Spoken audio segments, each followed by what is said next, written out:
Hey guys, how you doing today? This week I've got a question with what on earth do you do when you're analyzing a business and you're trying to figure out if it's profitable or not, and there's inventory involved and they haven't been counting the inventory every year. Why is this a problem and what can we do about it?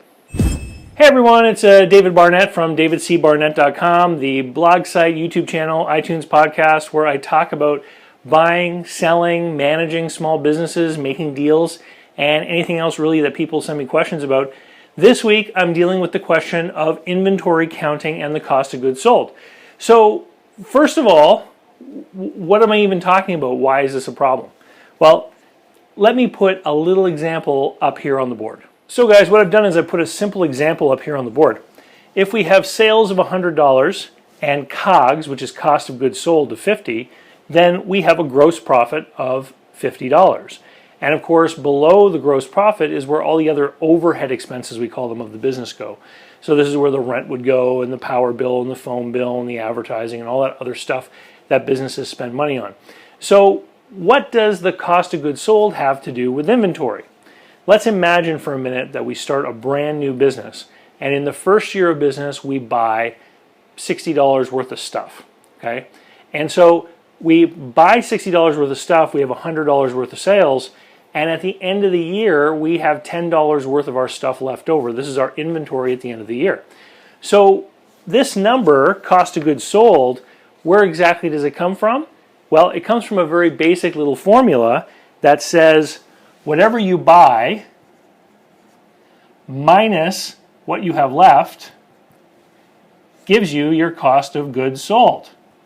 Now, that makes sense, right? In the first year, we bought $60 worth of stuff. We have $10 left over, so our cost of goods sold then equals $50. 60, 10, and so that $50 goes right here, right? So we can figure out our gross profit at the end of the year. But now when we start the second year, our formula for cost of goods sold has to change.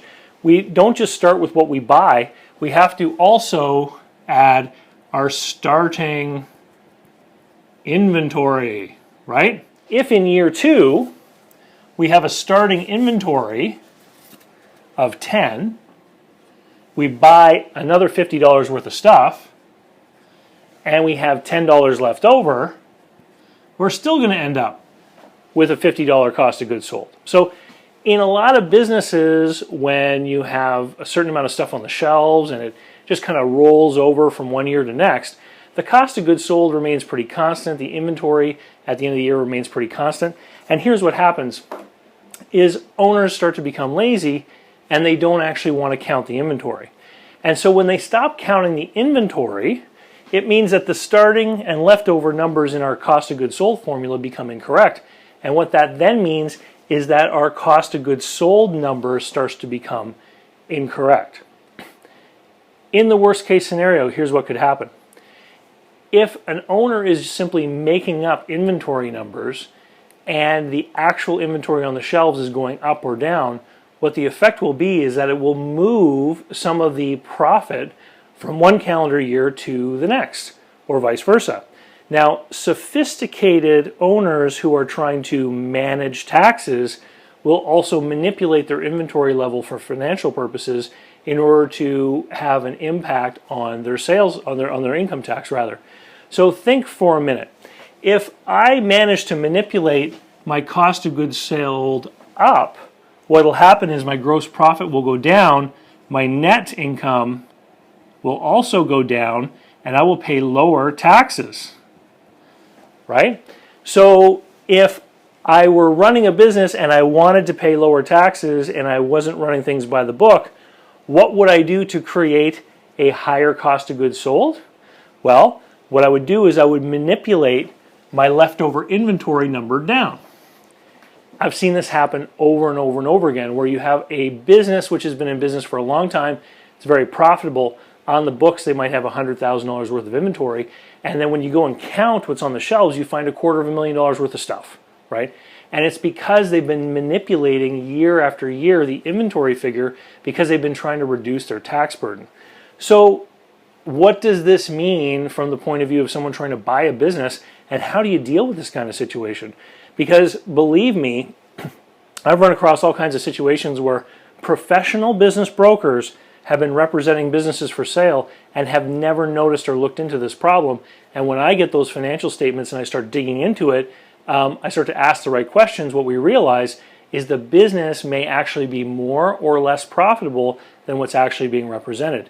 In an extreme case, what can happen is if inventories are declining, okay, what's happening is gross profit can go up and the profitability of the business will look higher than it is, and it's because stuff is being sold that was paid for in a prior year, and if the change in inventory isn't accurately recorded, what it can look like is it can look like profitability has actually gone up. So I actually represented at one time a retail business that I sold to someone else, and when we started to get into the numbers, we started to realize that there was an inventory count problem. The owner admitted that it was so arduous a task that they didn't do it every year. And when we started to dig into what was happening in the business, we realized that it wasn't nearly as profitable as they believed in one particular year. And actually, that was a year that that set of financial statements won her an award from the local Chamber of Commerce for having such an exceptionally well-run business, except, of course, it wasn't well-run at all. Now, if you're looking at a business like this, what are some of the clues that you can look for to tell you that the inventory isn't properly being counted? Number one, the biggest one, is that if the cost of goods sold as a percentage of sales seems to be changing a lot from one year to the next. So if the industry norm, for example, is to have cost of goods sold be about 30 or 35% of sales, and you see a year with 28% and a year with 40% and a year with 22%, it oscillates, that's a good indication that the cost of goods sold isn't being calculated properly. The other thing that you can look for, which is a little bit easier to spot for people that aren't very sophisticated, is if the inventory numbers from one year's balance sheet to the next don't change. So I've seen this a lot with businesses that don't really have a lot of inventory for sale, but rather they have inventory that they use as work in progress. So for example, machine shops will just put down year after year that they got $15,000 worth of inventory, and they've just got a bunch of old pieces of metal and scrap and rods and rebar and I-beams and stuff behind the shop, and it's really not worth anything unless someone comes in and happens to need some of that stuff, and a lot of it is like leftovers and things. So how exactly do you count it and put a value on it? It's not like those goods are on the shelf for resale. So if you see that inventory is just the same all the time, that can bring in the question of what exactly is being done with inventory count and is the cost of goods sold accurate. So what other ways can we handle the problem though? What do we do about it? Well, this is a challenge. What you have to actually start to do is you have to look at what is the inventory as a proportion of sales. So if it's $1 million in sales every year and they carry an inventory of like $10,000, chances are mix-ups or improper counting of inventory are not going to have a material impact on the outcome of the business's finances. So if that's the case, it's a little bit easier for you to deal with. It's not such a big thing. If the inventory is a big proportion of annual sales, then you have to dig into it more deeply. So for example, if a company has $1 million in sales and they carry $250,000 in inventory, now it's a big deal, because if the business is going to have a 10% profit margin, miscounting inventory can actually throw the profit on or off by 100%, right? Because businesses are asymmetrical systems. A big impact or a small impact on the top line can have a big impact on the bottom line. So what do you have to then do? You have to start looking at actual projects or jobs or transactions. So you actually start to examine customer records of sales, and you look at what is being sold to these customers and what goods actually went to them and what are the gross margins on these things. And you start to look at actual sale transactions and compare the cost of goods sold on those deals that the business did versus what the financial statements are showing. And so sometimes you can then feel comfortable modifying or normalizing the income statement and adjusting that cost of goods sold. I've ended up having to do that on a couple of cases where inventory wasn't being tracked properly. And as soon as I developed a high enough degree of confidence that the business was obtaining sort of a consistent cost of goods sold in their markup and sales method, I was able to go and change the income statements and feel that it was probably okay. But of course, every time we do one of these kinds of adjustments, we're dealing with greater and greater risk. We're entering the world of the unknown.